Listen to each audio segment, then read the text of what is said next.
Welcome back. અમદાવાદમાં વરસાદના આગમનની સાથે મુશ્કેલીઓ પણ વધી ગઈ છે। શહેરના આનંદનગર વિસ્તારમાં પાણી ભરાવાની શરૂઆત થઈ ગઈ છે। ગટરના પાણી ઉભરાતા આનંદનગર રોડ પાણી થઈ ગયો છે। જળભરાવ થતા સ્થાનિકોને હાલાકી પડી રહી છે।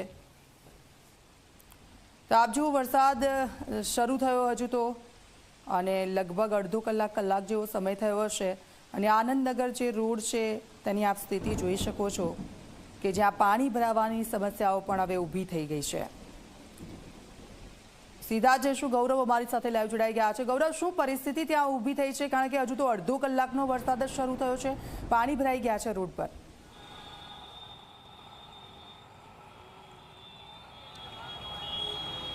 દીક્ષિતા, વાત કરીએ તો જે રીતે દક્ષિણ ગુજરાત અને સૌરાષ્ટ્રને ચોમાસાએ ગમરોડ્યું, ત્યારબાદ ચોમાસાએ મધ્ય ગુજરાત અને ઉત્તર ગુજરાતનો માર્ગ અપનાવ્યો છે અને શરૂઆત મધ્ય ગુજરાત બાદ હવે અમદાવાદમાં આજે ભારેથી ભારે વરસાદની થઈ, પરંતુ ભારેથી ભારે વરસાદ થતાં જ અમદાવાદ મહાનગરપાલિકાના વિકાસના પોકળ દાવાઓની પોર ખુલી ગઈ।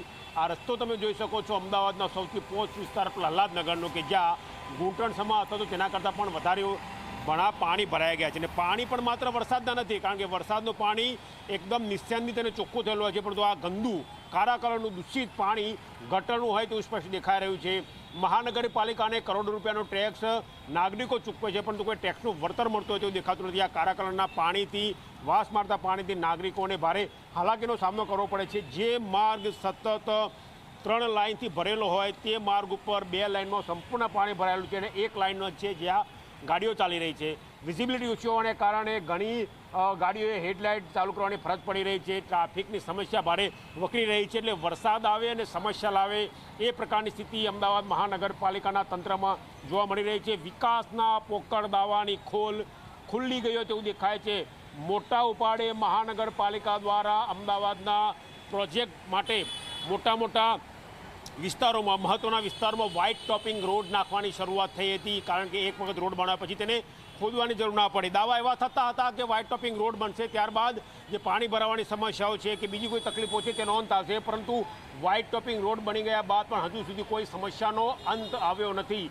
વ્હાઇટ ટોપિંગ રોડ બનાવ્યો, પરંતુ જે પાણી નિકાલની વ્યવસ્થા છે તેમાં હજુ સુધી કોઈ પણ પ્રકારનો સુધારો મહાનગરપાલિકાના તંત્રે કર્યો હોય તેવું દેખાતું નથી, જેના કારણે માત્ર નજીવો વરસાદ, નજીવો એટલા માટે કે અડધા કલાકના એક ઝાપટામાં જ અમદાવાદનો પોસ્ટ વિસ્તાર પ્રહલાદનગર પાણી થઈ જતો હોય તો નીચાણવાળા વિસ્તારની શું સ્થિતિ હશે તેની કલ્પના કરવી મુશ્કેલ છે। દીક્ષિતા, બિલકુલ આભાર। આપની પાસેથી અપડેટ્સ લેતા રહીશું। તો આપે જોયું જે પ્રકારના દ્રશ્યો પ્રહલાદનગર વિસ્તારના અમે આપને બતાવી રહ્યા છે।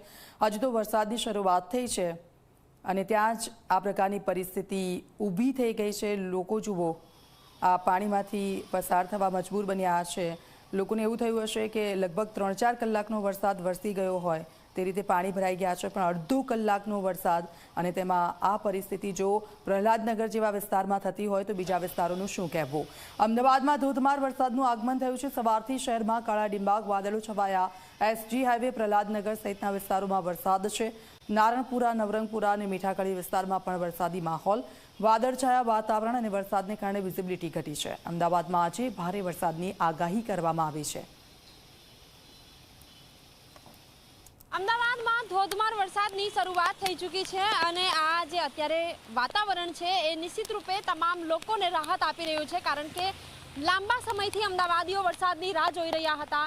જોઈએ એવો વરસાદ નહોતો પડી રહ્યો, પરંતુ હવે જે પ્રકારે મેઘરાજાએ મહેર વર્તાવી રહ્યા છે એ પ્રમાણે અત્યારે માહોલ ખૂબ ખુશનુમા છે। પરંતુ જો આ જ પ્રમાણે અવિરત વરસાદ વરસતો રહેશે તો નિશ્ચિત રૂપે શહેરમાં સમસ્યાઓ પણ સર્જાશે, કારણ કે સામાન્ય વરસાદમાં જ અમદાવાદમાં પાણી ભરાઈ જવાની સમસ્યાઓ રહેતી હોય છે, પરંતુ હાલ અત્યારે અમદાવાદીઓ રાહત લઈ રહ્યા છે। વાતાવરણમાં જે ગરમીનો બફારો હતો એનાથી પણ ક્યાંક રાહત મળી છે અને હવે જે પ્રમાણે એલર્ટ આપવામાં આવ્યું છે એ પ્રમાણે હવામાન વિભાગે આગાહી કરી છે એ પ્રમાણે શહેરમાં વરસાદ પણ પડી રહ્યો છે। કેમેરામેન ઉમેશ પરમાર સાથે સપના શર્મા, ઝી24 કલાક, અમદાવાદ। તો હજી પણ હવામાન વિભાગ તરફથી આગાહી કરવામાં આવી છે ભારે વરસાદની। ત્યારે આપ જુઓ, વહેલી સવારથી જ અમદાવાદના અલગ વિસ્તારોમાં તે પ્રકારનું વાતાવરણ અને ભારે વરસાદની શરૂઆત થઈ ચૂકી છે। સાથે બીજી તરફ પાણી ભરાવાની પણ સમસ્યાથી લોકો હેરાન પરેશાન થઈ રહ્યા છે। વાહન ચાલકો ખાસ કરીને મીઠાકડી વિસ્તાર કે જ્યાં શું સ્થિતિ છે તે જોઈએ। મીઠાખડી વિસ્તારમાં અત્યારે હું ઉપસ્થિત છું અને સમગ્ર અમદાવાદમાં અત્યારે વરસાદ પડી રહ્યો છે। અંધારમય વાતાવરણ છવાઈ ગયું છે અને ક્યાંક જે વાહન ચાલકો છે એ લોકોએ પણ પોતાના હેડલાઇટ્સ ચાલુ કરવાની ફરજ પડે તે પ્રકારની સ્થિતિ જોવા મળી રહી છે અને આજે અમદાવાદીઓ જો કદાચ બહાર નીકળે તો તેમણે ફરજિયાત ધોરણે રેનકોટ અને છત્રી લઈને જ બહાર નીકળવું પડે, કારણ કે મેઘરાજા આજે જાણે અતિ પ્રસન્ન હોય. તમામ જે નાગરિકો છે કે જેઓ લાંબા સમયથી વરસાદ આવે તે પ્રકારની અપેક્ષા રાખી રહ્યા હતા, તો આજે ઇન્દ્ર દેવતા પણ એ અપેક્ષાને ફળીભૂત કરતા નજરે પડે છે અને અમદાવાદમાં આજે મન મૂકીને જાણે મેઘરાજા પોતાની મહેર વર્તાવી રહ્યા હોય તે પ્રકારે વરસાદ પડી રહ્યો છે. કેમેરામેન